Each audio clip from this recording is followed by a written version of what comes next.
Muchas personas creen que para bajar de peso tenés que comer menos, pero ¿qué me dirías si te digo que es totalmente al revés? Porque perfectamente podés comer mucho más cuando hablamos en cantidades, pero a la vez consumir menos calorías.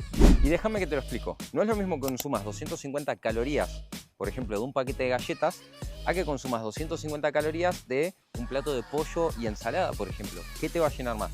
Obviamente el pollo y ensalada te vas a sentir mucho más saciado, vas a comer mucho más, pero vas a seguir consumiendo la misma cantidad de calorías. Esto te lo digo para que entiendas que no se trata de comer menos o morirte de hambre. Es sencillamente comer distinto, comer de una forma inteligente, donde puedas comer mucho más para no pasar hambre, pero a la vez consumir menos calorías para poder estar en déficit, bajar de peso, eliminar grasa y conseguir el cuerpo que querés.